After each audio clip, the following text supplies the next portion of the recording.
DMI Online Inkhawm Zongte kan lu berlali swa Krista hmangin chibai kan buk ko chu karma sa te khan fakzai Inkhawm hun te kan hmang hawa hun lim om tak le hlok thlak tak kan hmang ho ni na langa ma ni mi malpo hanin puangila khatianga tharawina min pol TV kal tlanga min pol kha ka tong ngai lo ani mi tuit la zoi zoin fakhlate halo zom ve a nuam ka ti ema khatiang kha in lo ni ve am ka shelawa kha tharawa kha voini apo hen anung ani kha tharawa kha nang ma ania anung ani ti ring tu te in ni a voini in khoma apo hen chom nung zel turin khan som du ngal chewa voini hi kan hriat angin Pentecost ni ani a ko san chan china chuan hun poimo tak ni ani ti kan hria amar chu kha kan hriat na ringot kha atok em kan ti chuan atok lawa keima ni po hian kan dai ve ngai tur ni keima ni po hian kha tharawa kha anei tu hretu kan ni ve ngai tur ni ti hi voini hen kan in chona ni sela lali suwa Krista ring tu te kan ni chuan tharau thiang hlim himin pe ni chu tharau chu kan sual donan te kan harsat to chang puwa min tran pui tu tura lali suwa Kristana min huchia min pui tura ada ani voini hian chu tharau chu nei ve lo ila ni chuan o tharau thiang hlim ka ngai che ti in fakla mangin pathian thar so mo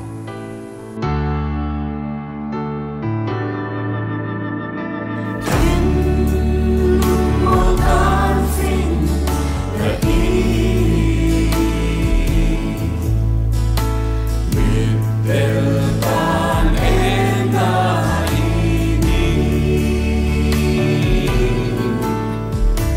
Gõ để không bỏ lỡ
zohana pung som pali chang som ni paruka chuan tin thlamuan tu tharau thiang hlim pa in ka hminga aron tir tur khan chumi chuan engkim azir tir ang chewa in hena ka soi zong a hriat chhuat tir le ang cheu ti kan hu ani Pathian tharau thiang hlim min zir tir tu lo ni zel ro se kalomi o tharau thiang hlim ni tin min hruai thin kong bo lo on kara ti in Pathian ilo choi moi chun zamang u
ole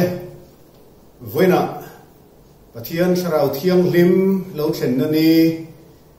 Pentecost ni ro pui taka DMI Online Inkhawm minon Inkhawm pui tu Zongte kan lalpa Yesu Krista mingin sibai kan bu acheu voina hian limle lom taka lalpa Paul ho tumila ei hun khata te in Paul ho ṭheuh ma ila ma ni mun theva sarau thiang lim hian chen phak lo anei lo ani ti reng chungin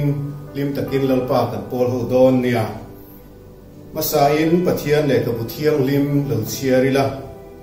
chan chin tha Johanna zia bung som paru chang som padi atanga chang som panga lo chiarila in nena thu soi tur tam tak kala nei chewa nima sela tuna zong in tlin ri lovang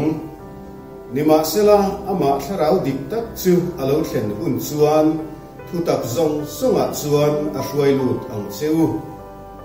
ama aphua chapin thu a soidon silo thu adona piang chu a hril zo kang thil lo thleng tur te po a hriat tirang cheu ani chuan kei mi choi mo yang helai he ka han chiar chan tak chu ania ani chuan kei mi choi mo yang kata ami ala anga in nena a hriat tir don si chewa pa in thil anei zong zong kata ani chuwangin kata ami ala anga in nena a hriat tirang cheu kati hi Pathian in thu thiang lim kan chiar kan zatan mal som ro se i tong tryang u lalpa kan Pathian min mangai tu voina hian i khongai na min chan tir le awangin lom thu kan hrit chia arsat na khir takara po lalpa rem chan na te min pe in nangma chibai bu ka nangma Paul ho le thei tura khongai na min chan tir kan lom em lom thu kan hrila che i tharau thiang lim chu lalpa kini ring tu te min chen chil tura nangin iron tira i local awangin lom thu kan hrit chia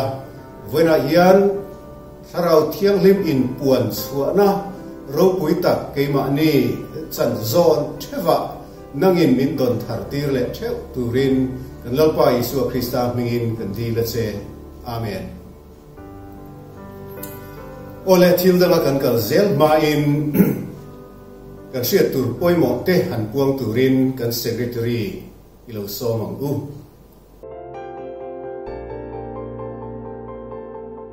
Voin May ni somthum pakat Pentecost ni a DMI Online Inkhawm rontel Zongte kan lalpa Yesu Krista mingin chibai kan bu ka cheu Pathian ni masa kan lo puan tong khan Voin Inkhawm special takhi kan DMI media sub community ron bot sei ania an chunga lom thu kan soya voina kan Inkhawm HRUAITU le kan hun mang tu tur hi kan DMI chairman Reverend Lalhmingchhuanga Zongte ania tin no Delhi Mizo Inkhawm atangin Zaipawl kan nei theidon ani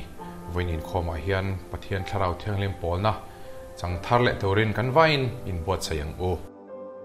Pathian ni le chuan thathar kan lo ṭangkai tonga June thachunga DMI Online Inkhawm program tiang hian bot sai ni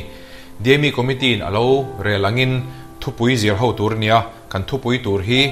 hring nun zo na series ti top ania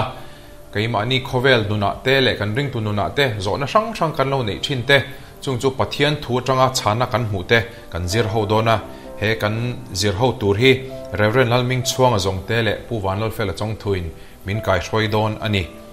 kan khomna hian kan ti dan panga in worship te Tawngtairual na te tin testimony sharing te bo kan ngai thla chun zom don ani tin Inkhawm bana hian kan thupui soi ho na hun kan hmang dona chu Inkhawm ban ti Zoom meeting room a kan hmang dona hemi a program mandan tur hi nakina kan social media te khan kan latar langa ta hian ai soi thupui soi ho na hian kan vai in tel kan tum don nia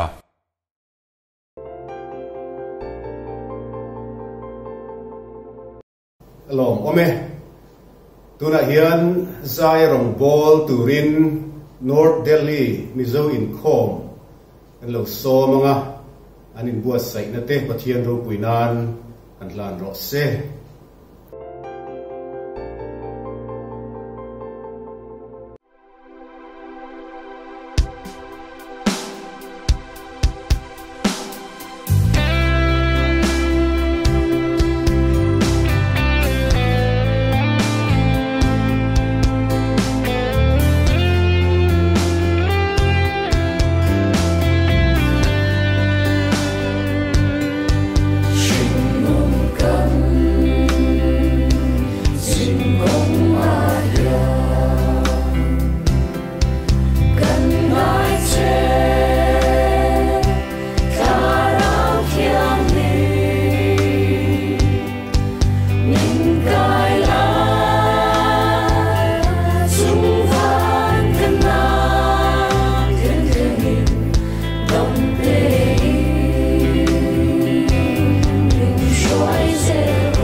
alom omin aro puile mai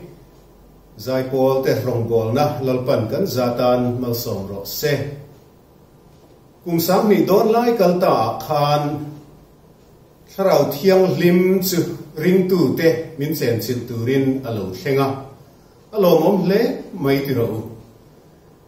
tharau thiang lim lo chen dan ilo thir hawang u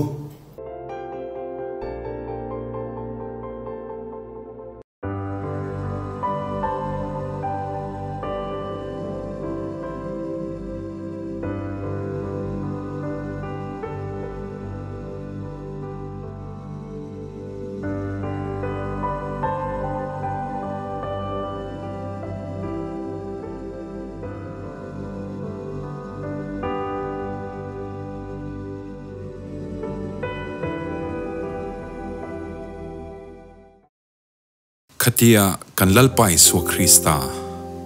krosa kenbe ania athi tak nu khan ennom enturam ipui pun khom na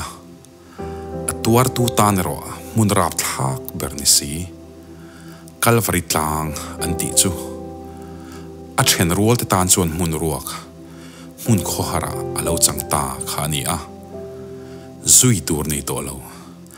akam chua khoi na thudon tur po nei to lo azir tir te tan chuan are tlok mai ani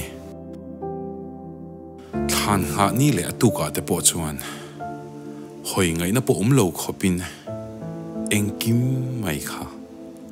atop vong mai ani anu le pian pui u naute a thian bulber bertele ama lo zui thin tu te tan chuan lusu na pangai pielama diriam na cheber le huat na khaber nena ti hlum ani namol khan tuar ati hrazual ani havana em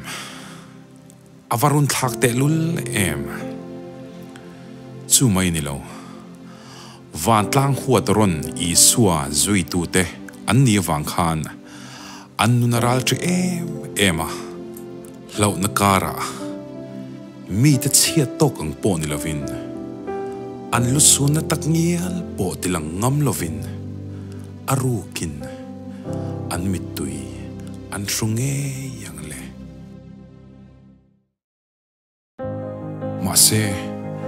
mase ente than pila ma beisei na Thawhlâwm tatlat mai le thole isu ange mai chu an zinga lo in larta hei chu shet nga lo thilani tlat ammak lutuk aron in lar satia poni lo thupoi mo soi tur nei ni phot mai an lo bidon man to te lul nen beisei na thar an nei le ta an lo beisei thin ange in lalram chu rondin pui ngal atum to don aniang a tun tum song ati beidong to top big lawang chu chun ril runi tlatawangin an lo zot nga sek po chu maklove pathil tiam ka soi riat kha lo ngak ro ahan ti po chuan lalram din thumol chuan an ril ru alu akhat tlata lalpa tuna emni Israel te hnen rami pek le don anti sek mai ni ma sela an beisei san le man to te lul nen chu po chun tum le beisei ang chu ani le don ta tlat lo mai pain ahun le ni ama thu oma arwa da chu nang ni lo shria tur ni lo ve ni ma sela tharau thing him chu in chunga lo thlen huna chuan thil ti theina in la neyang ti chuan Jerusalem khwa te Judale Samari ram khotina te golkil theng poin ka thushetu in yang atita de si shiat hiam harle zawtani e Lea Pathian Ram adin main achunga cheng tur te chu thil ti theina ne na thuama puat sai masak phot an ngai ni chu an tan shiat hiam harri anienge chuti ni hnu mana ramdin pui turan beisei ber chuan vana alon santa dei le ngala khua har le ta kho har voi ni na thamuan tu chu alo la theng bok si lo thamuang theri lo ni e launa shipui kara in khar khip nun chep tak hmangin thamuan ngai zirtir te chu thamuan tu dilin an trong trai tangat ngata hetian trong trai hi sa khona thilemo Goshen program emwa ti chat an du wang le anin pek em wanga trong trai po anishan om lo ve a khati lai khan thamuan tu khan ma mo ngoi wangin thin lung lei boin an trong trai ani zokang trong trai thu pui pon ziat lar pu tarin om lo ve a an ma mo ber thamuan tu kha an dil ngot mai ani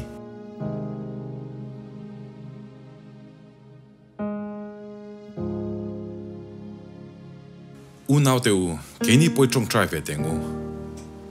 hlau no boy tang zir tir ten an ma ni chan chuak thei tu tharau thiang lim kha an ma mo ber ti sian trong trai ang khan keni po voina hian thamuan amin pe thei tu thil ti theina min thuam thei tu Krista an na konga min hruai thei tu tharau thiang lim dilin I trong trai vengu tuna hen trong trai ro na hun kan hmanga kan mi mal nun siam thar turte kan ram tung ding thar le turten tharau thiang lim dilangu mani om hun chau chang khan thinlung le ti tak setin kan trong trai nga hilama chang hian top na chukan ron siam don nia trong trai ro nai ne ngule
lalpa kan pathian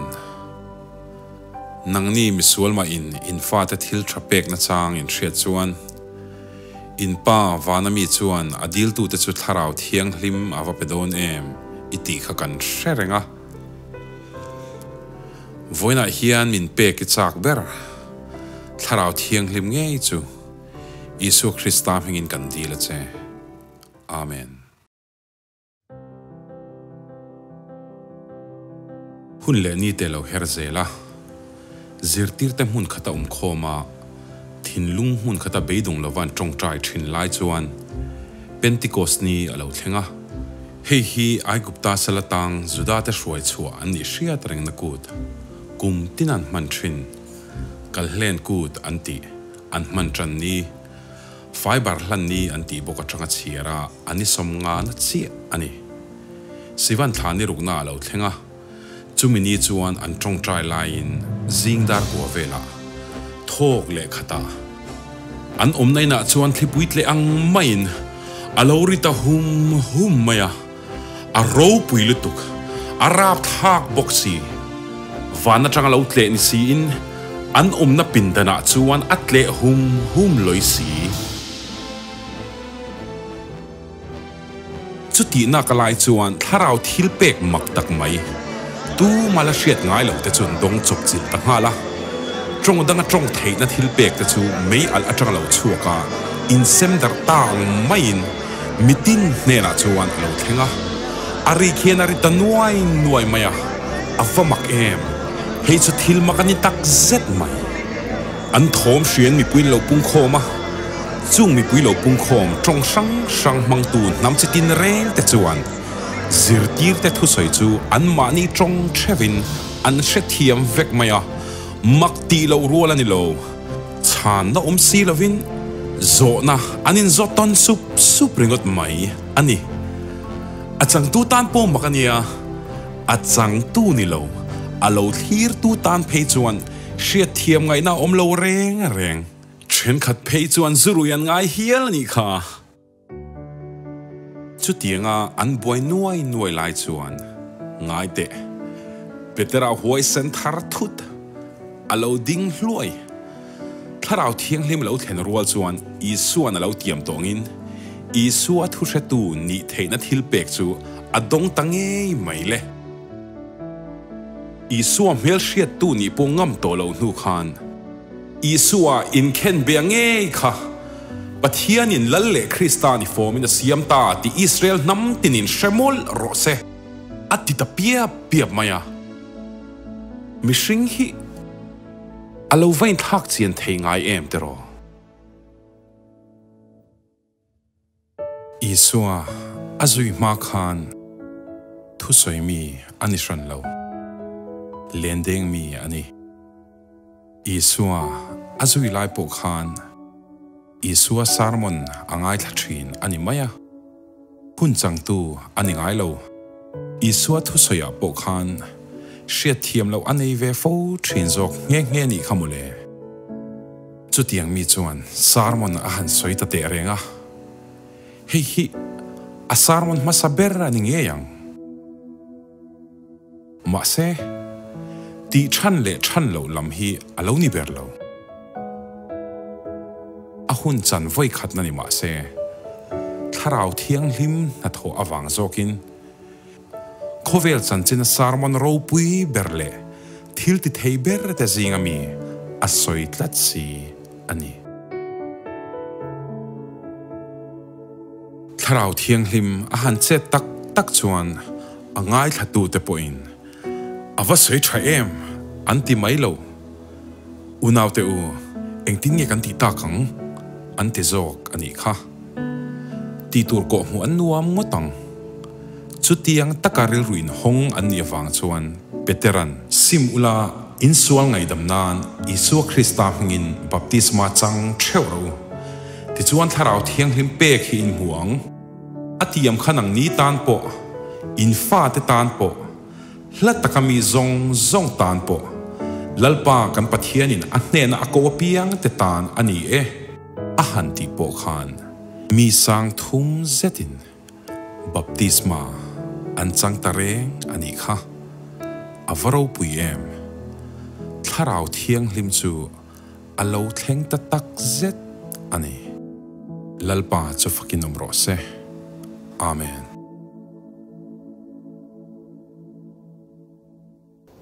tharau thiang hlim chu in chunga alo thlen huna thil ti theina in laneyang atisia alo thlen thu chu kha tuna mai pokhan kan han en ho ta kha ania ani le thil ti theina chu kan nei ta rin ruwa zo dan dang lo om nga la chu eng thil ti theina mo ti hi ania chu kan san ma in tharau thiang hlim na tho tlema zong lo zir ma sa khot tai la tir ko kolan tharau ra le tharau thil pek asoya Galatia bungruk chang som ni pani le ni thum a khan tharau ra te chu kan huni chung te chu mangai na te lim na te rem na te do thei na te ngil nei na te that na te rin om na te thu hnuaia na te in su thei na te ania heta hianin kan hria tur poi mo deuh chu polan hetia tharau ra pakua asoi hian heng pakua ba ki chu tharau ra a mia lo ati kher lo ti hi hriat tur ani heng ba ko hi a te wang chu wei sen na te tai mak na te thiang rim na te le a thil dang te po aniang chu ani na ta ga pe jon thin rim na te po hi tharau ra ani the sin ioi lo chuan Samuel a pakhat na bung som pakhat chang ru khan sir chin ma la so la chunga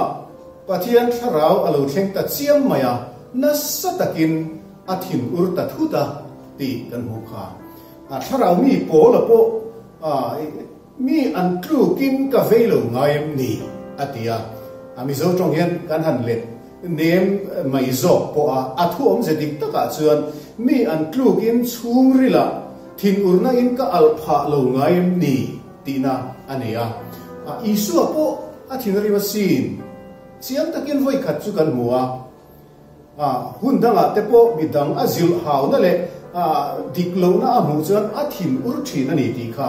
anuna khan a hriat ve thoni chuan thin rim chan dika thin rim hun dika chuan kan thin rim ve thin turani he poimo tlat voina hen he lai soilan kher ka du tlat ani kan rama diklo na lemlet na corruption a hluara kan thin rim turani kan thalai tam tak sualin a hliama heti em an na tlok te hian min ti lungai turani ifa hmangai kal thei chan tir chau te kha ui chou rualin se ron ship ta se I thin rim don lom ni kan hmangai te tur na hian min tina turani a kan thim po a rim turani Ezekiel a bung kwa chang khata tanga charu kan mu kan em chuan Pathian in van tir ko hne na thua pek chu Jerusalem khopui chunga thil ten om ti to te awanga trap ngai lo te chu tha fai vek tur atini chu tiang chu ania lim hun chu a omang chu amaro chu tharau thiang lim min ti lim tu chu ani lova atul huna chuan min ti huai sen tu atul huna min ti lungai tu atul huna min ti lim tu atul huna min ti thin ur tu atul huna mangai na min luan chua tir tu ani bok ani ti te hi kan ria tring apoimo em ani ti chuan tharau thilpek te a om le a korin thon khat bung som pani chang riat atama chang som pokhan pakua kan huani fin na te hriat na te rin na te ti dam the na te thilmak ti the na te thu hriu the na te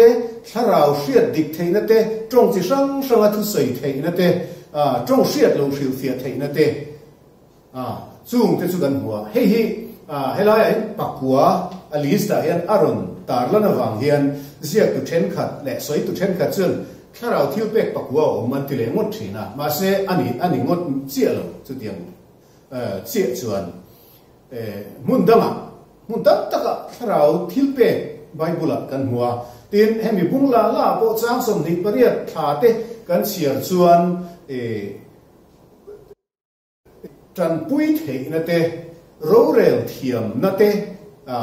thil dam kha a soi bel le a tin mun dama po rom bung som pania te FSC bunglia te petera thong khat bunglia te kan hu a tharau thilpek ki chu tianga mun khata list hei ba chu tharau thilpek a om theilo ti ngot chi kha ani lo ani ti kha han sele ta ila tun la ya phe nei zai le music lama te po thilpek dong thatak tak Pathian Ram puina puang chuak tu tam tak an oma fatu zonga ṭangkai em a thilpek dong te an oma Sunday school no pangkai hruai le zirtir lama thilpek dong thiam na le tuina thatak mai nei te anom theya bezalela them thiam na te po kha tharau thilpek nge ni ti ka Bible kan hu ni tin hei tun la te po hetianga Inkhawm ho le thelo kan om lai te online Inkhawm te kan nei le zel theina te hi kan media sel kan thalai te hne na tun lai thiam na thilpek thatak tak mai dong te an lo om le zel ani tin tharau thilpek te hi kan chan vo kan right anga chu tianga vak hut emo hei ka chan ve ngei tu na ni tiang zonga vak hlei ngot the ani lo ti kha sele ta bok ila ni china kan chang chiar bung soi korin thon khat bung som pani khan a soi chu mitin ne na adu ang zela sem thevina thok thi atia om je chu ape tu thu ani ti kha kan hria tringa poimo helaya thilpek tharau thilpek som pakhat asoi zinga pakhat tal hi ka don lo chuan ka pian tharna ka chiang lo ani rin na ka chak lo ani ti zong ngai to tur po ani san chuang lo eta asoi alista elai bung som pani ami kherlo po hi thil dang dai po ai tun lai khovel mamo na azir le rongbol na dang ze azir tein thilpek dang idong ani theya tin heta asoi jingami po pakhat ai tam po apetui na pek pha phot che chuan idong thei bok ani tin tharau ra le tharau thilpek hi ngai pol lo tur ni ti hi han soi tel le ram tai la tharau ra te chu ring tu te tharau thiang lim hruai om zong ten nu na tanga lo lam chuak tur kha ania adang thei lo tharau thilpek ro hi chu tharau thiang limin mi sang te atu la ti ang zela athuam na in ang lo tak ani ti kha seta ila mi chan ang kan chan kherlo poin kan chan zo na tangin lo pa kan choi moi mai tur ni ring tu tam takin kan ti sual fortune pakhat chu tharau thilpek hi rau lo te na emoti pol te hi kan oma tin tharau ra aya tharau thilpek thalel zok tlat te po a om thei ome a thak lel lo tur phei chu ni chung lo ma lo chu kan thalel do ani poin thak lel chan dik lo omani ti te siang ta ngai to film khur angai em ani thak lel chan dik point thum lek toy te ten soi tai la pakhat na chuan mangai na awang ani tur ni a man chuana thilpek kan tong ani point mangai na zelin kan bang chuak tur ani ti kha chiang bok ta sela korin thon khat bung som pani a tharau thilpek asoi that chara abung top re ta chuan thilpek ro pui berde chu chak le zok ro tin kong thale zual ka en tir don a cheu atia bung som pathuma kai chia ta a mangai na lir ka asoi thata char ni mi sing tong te le van tir ko tong ten thu sei thei ma ila thu sil thei na ro pui ber te nein a tlang son thei na kho hial rin na fam kim nein amir thei tran pui na ka sum zong te pe ma ila ka taksa po hal turin pe hial ma ila mangai na ka nei si lo chen eng ti na ma enga tan ma anila tin tir ko polan chiang takin asoi ni chu wangin mangai na a zel mangai na awang zelin ani tur ani panina chuan sotlan na turin ani turani korin thon khat bung so pani sam saria khan kan hu chu nima sela sotlan na turin tharau hriat tir na chu mi tin ne na pek theuh ani ti kan huwa sotlan na tur ani turani purpose ani ni a sot na le a ṭangkai na soi tur omya silova adang lam le a maksak a piang buai pui chiang ang chi hi adik ber lo the ni ti kan hriat a poimo em ani tin pathum na chuan pathian ro pui nan chau ani tur ni tharau thiang lim thil tum chu Isu Krista tarlan le choi moi ania Isu Krista ne na min hnuaia ama sibai min buk tir ama so min choi moi tir hi atung ngar ani zara bung som paruk chang som palia chuan ama kan lal Isu angein ani chuan ke mi choi moi yang atini chu wangin tharau thilpek engemo pui a shol pui a maksak pui kan dong teu po ani the lalpa ro pui nan ani em ti kha kan sian a poimo em ani ole thil tharau thilpek thak hlel dan diklo a om vele theya a thak hlel dan dik kan sei tang kan a diklo po engemo chen chu chiang mai tu ra ngai tai la ro pui chak na lan sat chak na thil ti thei ni chak na ang chi ya kha adiklo theya chu kan kal zel phei chun o na suala atluk der the ni tir ko ten rongan bola thilan ti thei em maya chu simona kan alo mua a ot ve ta tir ko ten na chuan in ti ang ka hi ka ti ve theinan min trong trai sa ro a tia poisa pe tum tamaya tir ko ten zil ani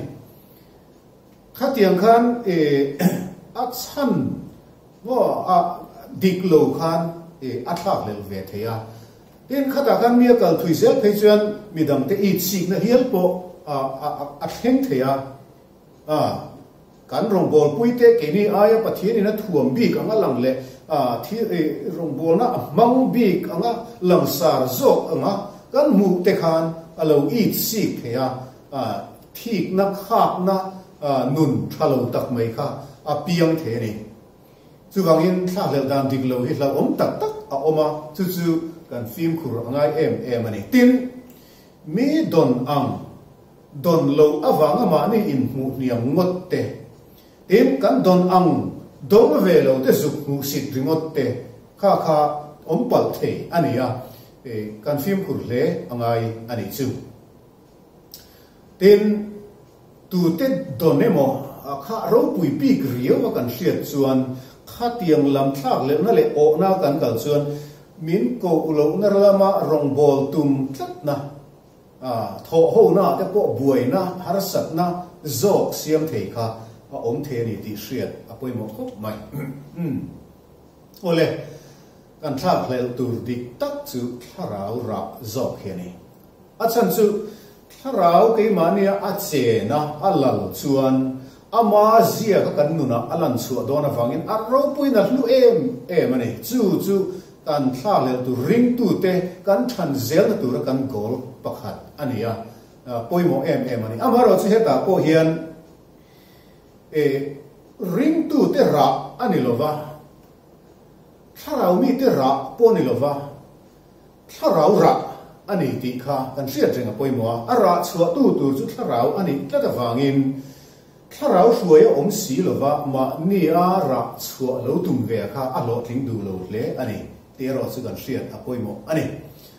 ole atira kan zona khan le tai la thil ti theina chu kan nei ta em ti kha chu mi rual chan eng thil ti theina mo ti kha alo ngal ta kha poimo ta ni tharau ra ani emo tharau thilpek ani emo tharau thiang limin min pek atum per chu thu fe tu ni theina thil ti theina hi ani ama kan lalpa i suange in asoya tharau thiang lim chu in chunga alo thlen huna thil ti theina in laneya ti chuan Jerusalem khuwa te Judai le Samariram khotina te kol kil thleng poin ka thu fe tu te in ni ang ati om zia chu thu fe tu ni thei nan khan thil ti theina tharau thiang limin min pedon tina ani chu apoimo em ani le i suwa thu fe tu ni chu enge om zia ti zong hian soi fia lo tum tai la mi ro rel na ma adinin ama in soi ang kha ko do rel tu ten thutluk na siam nan an mangot ngai lo thu fe tu an kova thu fe tu in asoi dan azirin ro rel saka oma chu thiam chan tir tur nge shem tur nge ti kha an ngai tu thina ni khovel ro rel na ma khovelin i suwa chung chang angai tu lai hian ke ni thu fe tu te hian eng angin nge i suwa hi kan lam tir ve i suwa ni na dik tak kan lam tir lo chuan thu fe tu ni lovin thu fe tu der false witness kan ni don ti na ania chona asang le ani achang chuan isua thu fe tu ni hi hau tak le thin ama isuan he thu asoi lai huna phei kha chuanin anamai lo lem isua kha khovelin a huat ron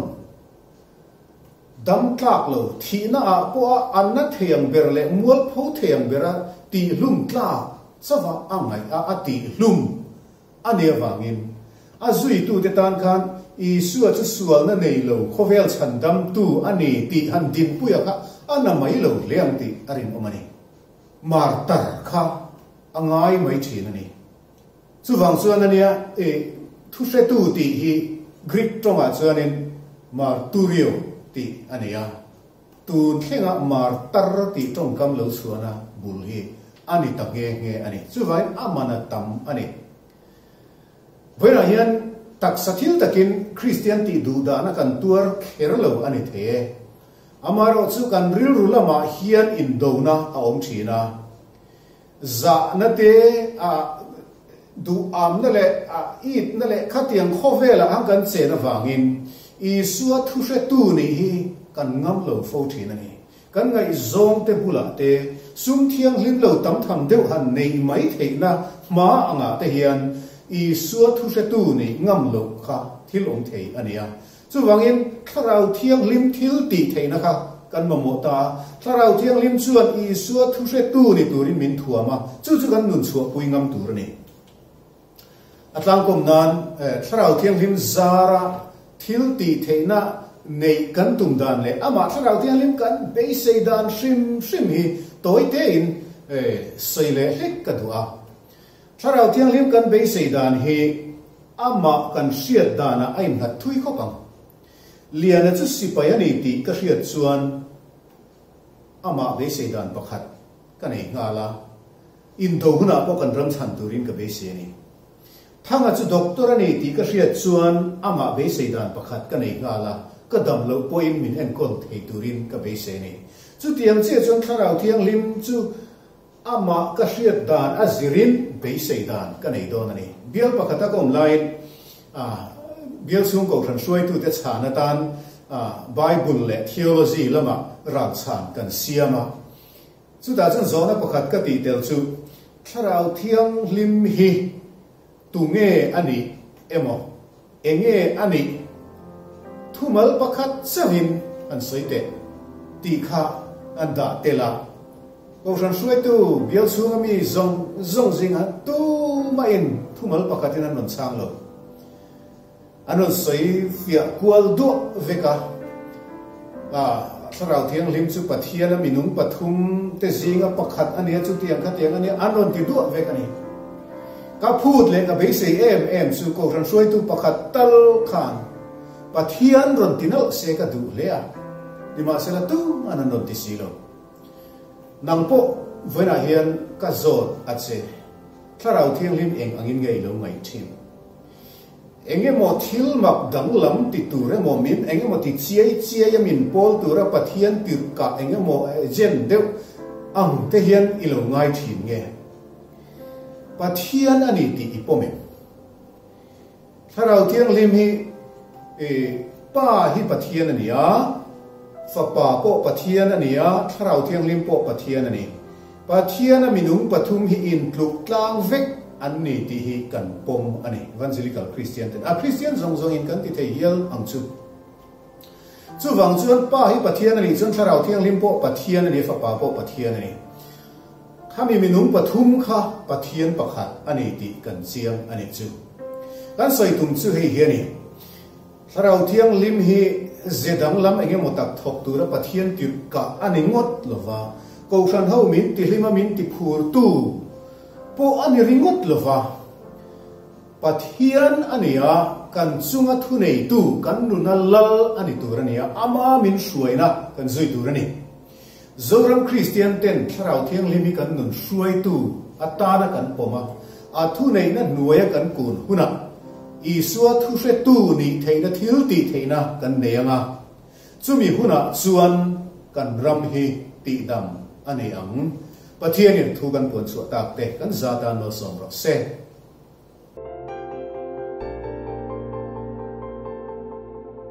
tuna hian fakla in lalpa kan choi moi ho le anga kan za in lim takin ilo zai ho le ang hemi la kan sak zo a hian mal som na in kan in khom kan ti top don nia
kan lalpa Isu Krista khongai nate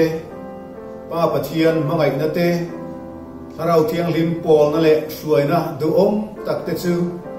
in zan hena tu na tanga kum khuain lo om zel rok se amen.